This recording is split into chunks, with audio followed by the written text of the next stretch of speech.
आप सभी माताओं और बहनों को अहोई अष्टमी व्रत की हार्दिक शुभकामनाएं। अहोई माता सभी संतानों की रक्षा करें, उन्हें दीर्घायु, सुख और समृद्धि प्रदान करें तथा जिनके जीवन में संतान सुख नहीं है उन्हें संतान प्राप्ति का आशीर्वाद दें। आज इस शुभ अवसर पर आइए हम सब मिलकर सुनते हैं अहोई माता की पावन कथा। कथा आरंभ करने से पहले चलिए पहले हम सब विघ्नहर्ता भगवान श्री गणेश जी का ध्यान करते हैं और उनकी दिव्य कथा का श्रवण करते हैं। एक बार एक अंधी बूढ़ी माई थी जिनका एक बेटा और एक बहू भी थे। वह बहुत गरीब थी। वह अंधी बूढ़ी माई हर दिन नियम से गणेश भगवान की पूजा किया करती थी। गणेश भगवान एक दिन बूढ़ी माई की पूजा से प्रसन्न होकर उनके सामने साक्षात सन्मुख आकर बैठ गए और बोले, बूढ़ी माई, तू प्रतिदिन निस्वार्थ भाव से मेरा पूजन करती है, मैं तुझ पर प्रसन्न हूं, जो चाहे सो मांग ले। तब बूढ़ी माई बोली, हे विघ्नता भगवान गणेश, मुझे मांगना तो आता नहीं, सो मैं क्या मांगू। तब गणेश भगवान कहने लगे, ठीक है माई, मैं कल आऊंगा, तब तक तू अपने बहू बेटे से पूछकर कुछ मांग लेना। ऐसा कहकर गणेश जी अंतर्ध्यान हो गए। तब बूढ़ी माई ने अपने बहू बेटे से पूछा, तो बेटा बोला, मां धन मांग लेना। बहू बोली, मां जी पोता मांग। तब बूढ़ी माई ने सोचा कि बेटे बहू तो अपने अपने मतलब की बातें कर रहे हैं, इसलिए उस बूढ़ी माई ने अपनी पड़ोसन से जाकर पूछा। पड़ोसन कहने लगी, बूढ़ी माई, तुम्हारी तो बस थोड़ी सी ही जिंदगी बची है, तू क्यों मांगे धन और क्यों मांगे पोता। तू तो केवल अपनी आंखों की रोशनी मांग, जिससे तेरा आगे का सारा जीवन सुख से बीत जाए। तब उन बूढ़ी माई ने बेटे, बहू और पड़ोसन की बात सुनकर घर में जाकर सोचा कि ऐसा क्या मांगू जिससे बेटा बहू भी खुश हो जाए और मेरा भी भला हो जाए। मैं तो वही मांगूंगी। अब जब दूसरे दिन गणेश भगवान बूढ़ी माई के सन्मुख आए तो बोले, बूढ़ी माई मांग ले।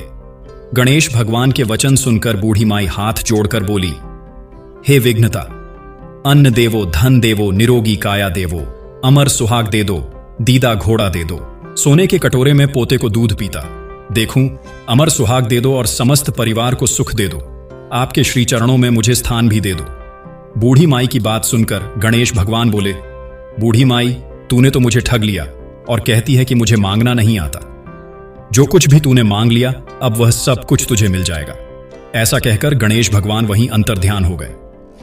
हे विघ्नहर्ता, गणेश भगवान जैसे आपने बूढ़ी माई को दिया, वैसा ही इस कहानी को कहते सुनते और हुंकारा भरते सबको देना, वैसा ही सबको देना और सभी पर अपनी कृपा बनाए रखना। सभी प्रेम से बोलिए, गणेश भगवान जी की जय। पौराणिक कथा के अनुसार प्राचीन समय की बात है। एक साहूकार था जिसके 7 बेटे और 7 बहुएं थीं। उस साहूकार की एक बेटी भी थी जो दीपावली पर ससुराल से मायके आई हुई थी। दीपावली पर घर को लीपने के लिए 7 बहुएं मिट्टी लेने जंगल में गई तो साहूकार की बेटी भी उनके साथ चली गई। साहूकार की बेटी जहां मिट्टी खोद रही थी उस स्थान पर स्याऊ अपने बच्चों के साथ रहती थी। जब वह मिट्टी खोद रही थी कि वहीं पर स्याहू की यानी कि सेई की मात थी। मिट्टी खोदते हुए गलती से साहूकार की बेटी की खुरपी की चोट से स्याऊ का बच्चा मर गया। इस पर क्रोधित होकर स्याऊ बोली, तुमने मेरे बच्चे को मारा है, अब मैं तुम्हारी कोख बांधूंगी। स्याऊ की यह बात सुनकर साहूकार की बेटी रोने लगी और अपनी भाभियों से एक एक कर विनती करने लगी कि वह उसके बदले अपनी कोख बंधवा ले। सभी भाभियों ने ननद के बदले अपनी कोख बंधवाने से इनकार कर दिया, लेकिन सबसे छोटी भाभी ननद के बदले अपनी कोख बंधवाने के लिए तैयार हो गई। इसके बाद छोटी भाभी के जो भी बच्चा होता वह 7 दिन बाद मर जाता। इस तरह एक के बाद एक उसके 7 पुत्र हुए, परंतु सभी मृत्यु को प्राप्त हो गए। इस समस्या का हल जानने के लिए पंडित को बुलवाया गया और इसका कारण पूछा गया। तब पंडित ने छोटी बहू को सुरई गाय की सेवा करने की सलाह दी। पंडित की सलाह मानकर छोटी बहू अगले ही दिन से सुबह सुबह जल्दी उठकर सुरई गाय की सेवा करने चली जाती। गाय का गोबर आदि साफ कर देती, उसे चारा डाल देती और साफ पानी भर दिया करती थी। यह सब देखकर सुरई ने एक दिन सोचा, यह इतना सुबह सुबह मेरे सभी कार्य कौन कर जाता है, जल्दी उठकर देखना पड़ेगा। अगले दिन सुरई गाय सुबह सुबह तड़के उठकर बैठ गई तो देखती है कि साहूकार की छोटी बहू आई और उसका गोबर उठाकर चारा डालकर साफ पानी भरने लगी। तो सुरई गाय ने उसे रोक लिया और उससे पूछने लगी, तुम किस लिए मेरी सेवा करती हो। तो साहूकार की छोटी बहू बोली, माता, आपकी सहेली स्याऊ माता ने मेरी कोख बांध रखी है, जिस कारण मेरे बच्चे जीते नहीं हैं। यदि आप मेरी को खुलवा दें तो मैं आपका बहुत उपकार मानूंगी। सुरई गाय ने उसकी बात मान ली और उसके साथ साथ समुद्र पार स्याऊ माता के पास जाने को तैयार हो गई। काफी दूर चलने के बाद वह दोनों थक कर एक बड़े से पेड़ के नीचे बैठ गए। उस पेड़ पर गरुड़ पंखी का घोंसला था जिसमें उसके छोटे छोटे बच्चे थे। थोड़ी देर में साहूकार की छोटी बहू ने देखा कि एक सांप उन बच्चों को खाने के लिए आ रहा है, तो उसने उस सांप को मार डाला। थोड़ी देर में जब गरुड़ पंखी वापस आई तो खून देखकर सोचने लगी कि इसने मेरे बच्चों को मार दिया है, और वह अपनी से साहूकार की छोटी बहू को मारने लगी। तब वह बोली, मैंने तो सांप से तेरे बच्चों की रक्षा करी और तू मुझे ही मार रही है। यह सुनकर गरुड़ पंखी खुश हो गई और बोली, तूने मेरे बच्चों की रक्षा करी है, तू जो चाहे मुझसे मांग ले। यह सुनकर साहूकार की छोटी बहू बोली, तू हमें 7 समुद्र पार स्याऊ माता तक पहुंचा दे। गरुड़ पंखी ने उन दोनों को अपनी पीठ पर बिठाकर स्याऊ माता तक पहुंचा दिया।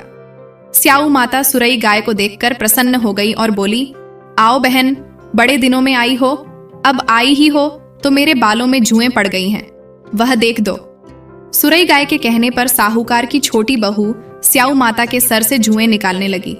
छोटी बहू ने स्याऊ माता की सारी जुएं निकाल दी, जिससे खुश होकर उन्होंने उसे आशीर्वाद दिया कि तेरे 7 बेटे और 7 बहुएं हों। यह सुनकर साहूकार की छोटी बहू बोली, लेकिन माता, मेरे तो एक भी पुत्र नहीं है।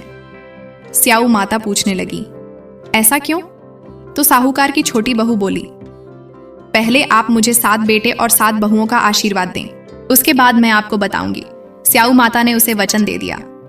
तब साहूकार की छोटी बहू बोली, माता, आपने मेरी कोख बांध रखी है, यदि आप उसे खोल दें तो मेरे 7 पुत्र और 7 बहुएं हो जाएं। यह सुनकर साहू माता बोली, तूने तो मुझे वचन में बांध कर ठग लिया, लेकिन जा तू घर जाकर अहोई माता का व्रत कर, उद्यापन कर, तेरे 7 पुत्र और 7 बहुएं होंगी। छोटी बहू वापस अपने घर आई तो देखती है तो उसके 7 बेटे और 7 बहुएं घर में बैठे मिले। यह देखकर छोटी बहू बहुत प्रसन्न हुई। अहोई अष्टमी का दिन आया तो साहूकार की छोटी बहू ने 7 अहोई बनाकर 7 कढ़ाई दी। उधर उसकी जेठानियां सब पूजा पाठ कर लो, अभी छोटी बहू का रोना धोना शुरू हो जाएगा। पूजा के बाद भी जब छोटी बहू की कोई आवाज नहीं आई तो उन्होंने जानकारी लेने के लिए अपने बच्चों को भेजा। बच्चों ने वापस जाकर अपनी मां को बताया कि वहां तो अहोई अष्टमी के उद्यापन का कार्यक्रम चल रहा है। यह सुनकर सभी जेठानियां दौड़ी दौड़ी छोटी बहू के घर पहुंची तो देखती हैं कि छोटी बहू के आंगन में उसके 7 बेटे 7 बहुएं हैं और छोटी बहू उद्यापन का कार्यक्रम कर रही है। यह देख वो छोटी बहू से पूछने लगी तो वह बोली, मुझ पर अहोई माता की कृपा हुई है। हे अहोई माता, जैसे पहले साहूकार की छोटी बहू की कोख बांधी वैसे किसी की मत बांधना, और बाद में जैसे उसे 7 पुत्र दिए, उन्हें लंबी आयु दी, वैसे ही इस कथा को कहने वाले, सुनने वाले और हुंकारा भरने वाले सब पर कृपा करना। जय अहोई माता। उम्मीद है कि आपको यह वीडियो अच्छी लगी होगी। तो दोस्तों, वीडियो को लाइक करके चैनल को सब्सक्राइब कर लीजिए, जिससे हमारी आने वाली सभी वीडियो की जानकारी आपको सबसे पहले मिल सके। मिलते हैं अगली वीडियो में, तब तक के लिए